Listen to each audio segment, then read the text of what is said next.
Estamos de vuelta en Hoy Mismo por Colorvisión y la Super 7. Esta mañana, nuestro compañero Freddy Sandoval en el reporte internacional hablaba sobre el caso Haití.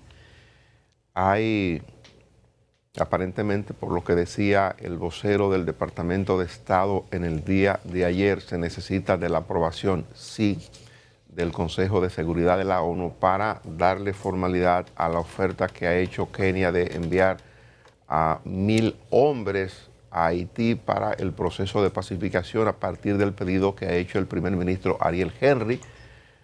Hay una fase exploratoria. Ayer nos hacíamos eco de una información que daba Cancillería de Kenia en el sentido de que están resolviendo unos asuntos internos que tienen que ver con la parte de la constitución de su país para poder hacer el envío, pero previo a eso se necesita, y había un poco de duda al principio si el Consejo de Seguridad de la ONU tenía que aprobarlo, pero por lo que dice el Departamento de Estado de los Estados Unidos, ellos creen que sí, que tiene que pasarse por ese proceso.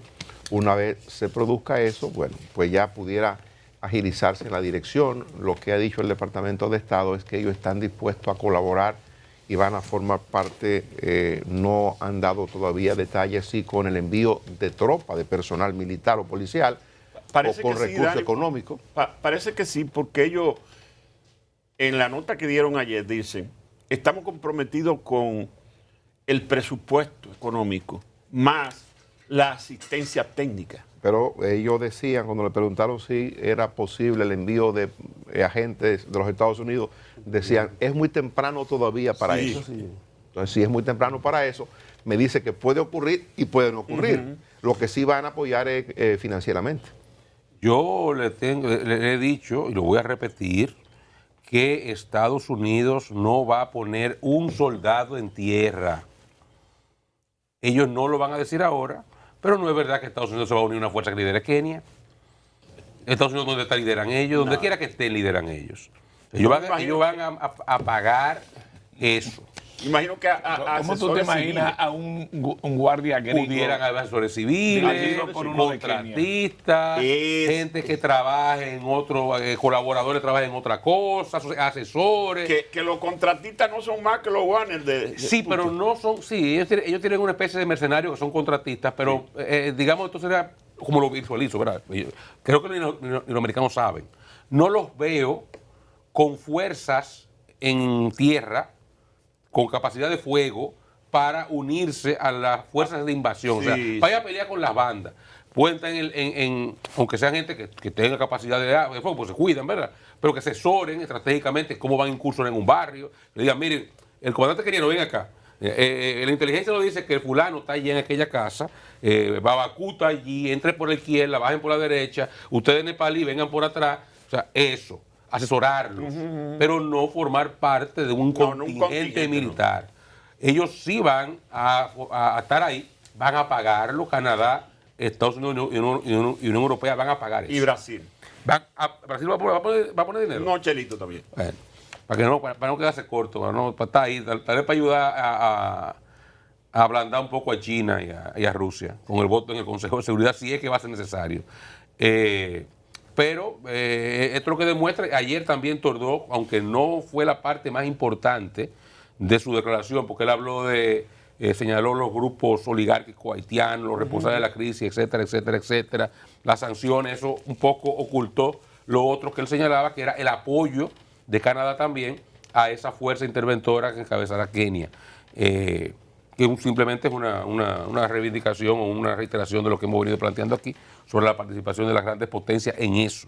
Que no es verdad que Kenia va a arrancar para allá porque Haití se lo pidió. Es una petición de la comunidad internacional a la cual ellos han accedido. En cuanto a lo que está pasando y lo que pudiera pasar de este lado de la frontera con relación a eso, creo que Dani, era ayer que lo comentaba, la necesidad de reforzar también nosotros entonces de este lado, porque ellos van a perseguir esas bandas. Y esas bandas lo van a enfrentar por un lado y por otro lado van a salir corriendo. Sí. Van a salir corriendo. Y la frontera dominicana es, digamos, la primera opción desde el punto de vista de la facilidad. Salir en un barco para Jamaica o para Cuba es más difícil. Entonces la primera salida sería por aquí. Entonces hay que proteger porque ya no, esto no sería solamente el tráfico normal, esta gente se mete por monte, andan armados, salen por donde puedan salir. Sí, esa ruta ya está siendo cuidada por tropas del ejército. Justamente un camino que hay de Montecristi, Isabela, para ellos llegar a Puerto Plata por ahí por las costas. Ahí han puesto ya 2 nuevos destacamentos, uno del ejército y uno de la marina, con suficiente movilidad para cerrarle el paso. Sí, porque fíjense incluso, y bueno poner el ejemplo de algo que uno habla mucho, El Salvador. El endurecimiento de la persecución a las bandas en El Salvador ha provocado un agravamiento de la crisis de violencia en Honduras. Sí, se cogían para allá. Hay muchas bandas y muchos bandoleros que, corriéndole a Bukele y a su mecanismo de persecución, han ido a cobijarse a Honduras, pero era la misma práctica y no hacer otra cosa. Sí. Entonces hay que tener mucho cuidado y hay que esa es la parte importante en los 4 o 5 meses que faltan para que se arme esa fuerza de expedición, que República Dominicana se haga los planes también del lugar, los fortalezca, los refuerce, porque el reto de seguridad fronteriza va a aumentar cuando se produzca esa intervención militar. Que dicho sea de paso, fue uno de los temas de ayer, a una pregunta de si habían indicios de las maras salvatruchas aquí en el país a propósito de algo que se refirió anteriormente. Y la procuradora adjunta respondió textualmente que al día de hoy no hay ningún indicio, que eso se ha indagado, de que no hay ningún indicio de que existan esos. Entonces, ¿El presidente habló algo? ¿Dijo algo ahí? Cuando hice una observación saludé el hecho de las maras, el presidente de la República intervino para contestarnos que efectivamente el tema es, el presidente lo planteó de la siguiente manera. Había un interés de volver a pedir visados para ese tipo de personas, pero explicó que ya eso no es necesario. ¿Por qué?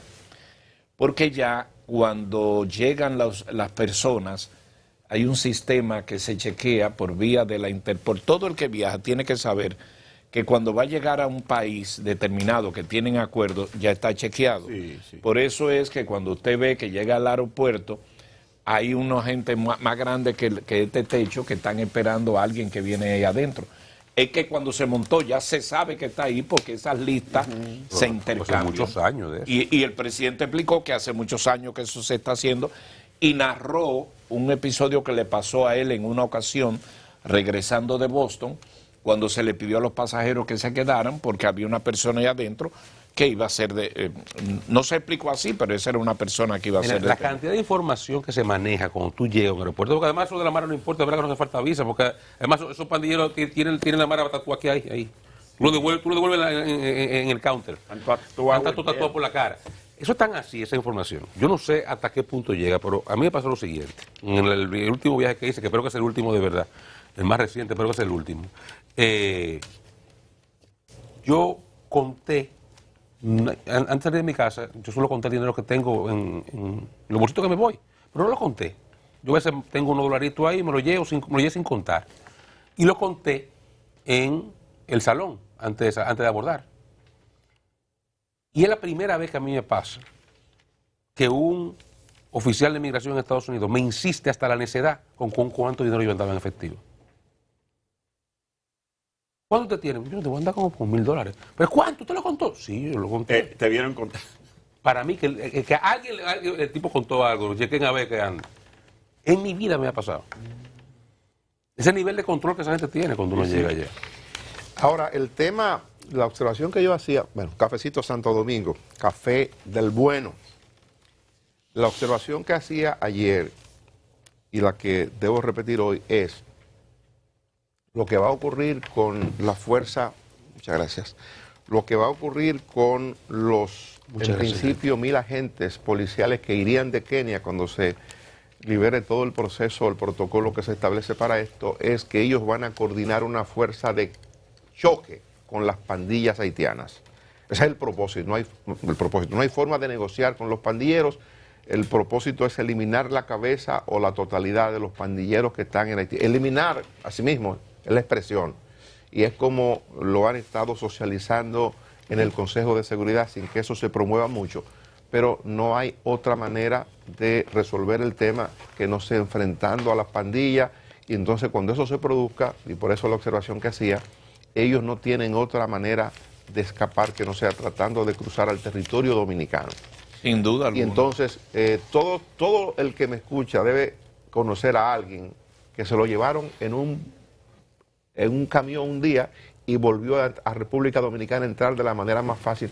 El día pasado hablábamos de una crónica de uno de los diarios, una señora que se fue y dice con cuánto tuvo que pagar para volver. 11,000 pesos. No duró 48 horas y estaba de vuelta aquí en República Dominicana. 24 horas y 11,000 pesos después. Si eso es una pobre señora, sin ningún tipo de recursos, sin ningún tipo de control o de poder o de experiencia militar, imagínese usted qué no será a esos señores que están manejando armas, que están manejando dinero, producto de la operación que hacen en Puerto Príncipe, básicamente. Entonces lo que estoy diciendo es, el presidente dijo aquí que hay 11,000 soldados apostados en toda la frontera para controlar lo que pasa en la frontera República Dominicana-Haití. Lo que va a ocurrir a partir de cuando esto se convierta en realidad es que hay que extremar las medidas. El propio presidente Abinader decía, bueno, tenemos que trabajar en un temita que hay ahí porque hay algunas filtraciones y estamos investigando a ver cómo que se produce. Todo el mundo sabe que ciertamente y lamentablemente hay componenda en el nivel militar para que las personas puedan entrar, porque no es posible que pasen 14, 18 puestos de control y lleguen a la capital de la República. Por alguna parte llegan, algún vehículo lo transporta. Entonces, lo que debe venir a partir de esa realidad es que el gobierno, el Ministerio de Defensa, las agencias de inteligencia del Estado deben emplearse seriamente para evitar que los miembros de esos grupos crucen las fronteras de República Dominicana y que si cruzan, cosa que es posible a pesar de cualquier medida que se adopte, que sean capturados o que sean perseguidos y devueltos a su país o el procedimiento que se indique. Pero eso hay que tenerlo en cuenta. Bueno, miren...